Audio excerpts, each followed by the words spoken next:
principal de la chronique mémoire que signe le professeur Emmanuel Koluku. Voilà, 1985 et précisément le 24 mars de cette année-là apparaît comme le jour de l'émission des premières images de la télévision camerounaise. Le 24 mars était alors jour de congrès historique de l'UNC, Union nationale du Cameroun, devenu RDPC, Rassemblement démocratique du peuple camerounais. C'était à Bamenda. Et les stars de cet événement-là n'étaient pas les acteurs principaux du RDPC, mais c'était plutôt les acteurs de la télévision nationale qui était en train d'écrire son histoire. Vous voyez à l'écran Dieudonné Tinepigui. Il y a également eu Denise Hypothèque qui étaient les premiers présentateurs de la télévision nationale. Mais malheureusement, quelques instants après, la télé s'est tue. Or, il y a beaucoup de Camerounais qui avaient acheté leur premier téléviseur. D'autres sont même partis du village pour aller en ville regarder la télévision chez leur fils. Mais malheureusement, les images ne passaient plus après cela. C'était même menacé d'aller à Yaoundé pour demander ce qui se passait exactement. Il a fallu attendre la visite du pape Jean-Paul II. La première visite, c'était entre le 3 et le 7 août 1985 pour revoir la télévision de nouveau, 1 heure de diffusion précisément à la visite du pape. Et puis le 23 décembre 1985, l'émission définitive de la CTV, c'était la Cameroun Television. Donc, en ce moment, la CTV était encore une unité de télévision à la maison de la radio dans un petit bâtiment juste à côté de la maison de la radio actuelle. Et la radio elle-même qui n'était qu'un service du ministère de l'Information et de la Culture.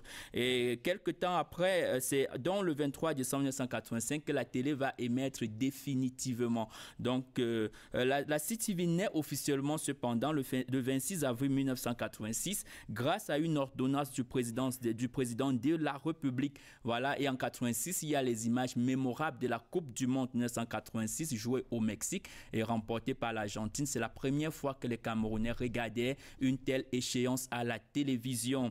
Et s'il faut parler de la particularité, c'est que lorsque la CTV naissait, elle s'est détachée officiellement en 86. Elle s'est détachée de Cameroun, de Radio Cameroun.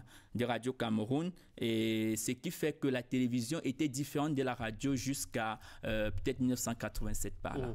Alors même si on avait les images en 1985, ce n'était pas encore la CRTV, puisqu'il y avait Radio Cameroun d'une part et la CTV d'une autre part. Effectivement, la CRTV est née officiellement le 28 janvier 1988 à l'inauguration de ce grand bâtiment, le bâtiment dans lequel nous nous trouvons.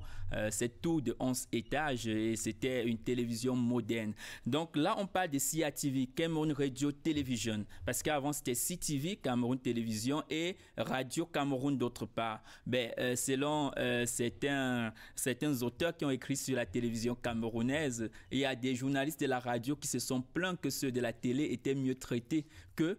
Et il y a eu quand même cette polémique et finalement, il a fallu créer la CRTV pour que la radio et la télévision soient logées dans la même société avec les mêmes avantages pour ces journalistes-là. Précisons quand même que les journalistes de la télé avaient été formés spécialement dans les années 80 parce que le projet de la télévision est en gestation depuis 1978. Et il y a donc un ensemble de journalistes qui avaient été formés depuis les CJ qui est devenu ESTI et puis ESTIC, c'est-à-dire l'École supérieure internationale de journalisme de Yaoundé. Ils avaient été formés précisément pour la télévision. Et donc, lorsqu'on lançait la télévision, il y a également le CFPA, le Centre de formation d'audiovisuel à Ekounou, qui avait été créé précisément pour que les premiers technico-artistiques puissent être performants pour le lancement de cette télévision. Et comme le lancement se faisait pressant, il y a donc eu des personnes qu'on a formées, je crois, en 6 mois pour lancer rapidement la télé avant que ceux qui, en 2 ou 3 ans, finissaient leur formation au CFPA viennent renforcer les effectifs. Et il y a eu des coopérations avec les Allemands, avec les Belges et puis avec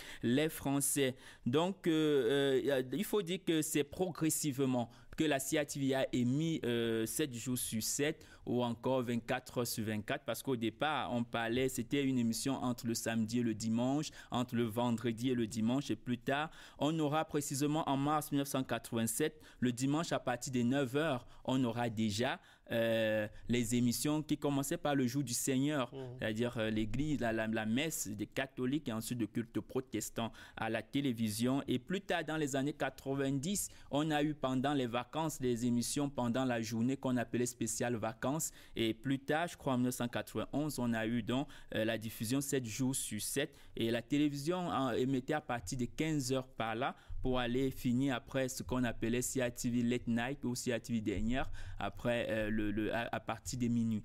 Donc, la CATV a mis du temps pour émettre finalement 24 heures sur 24. C'est après les années 2005-2006 par là qu'avec l'avènement de la télévision privée au Cameroun, que pour faire face à la concurrence, la CATV était donc obligée d'émettre 7 jours sur 7. Mais la particularité, c'est que la CATV, ou plutôt la CTV, a commencé directement en couleur, contrairement aux autres télévisions africaines qui ont commencé en noir et blanc. La CATV a commencé également avec des journalistes professionnels qui ont été formés dans les écoles du Cameroun, contrairement aux autres télévisions qui voyaient leurs professionnels formés en France, en Angleterre ou dans les autres pays du monde. C'était aussi ça la particularité du Cameroun et de sa télévision.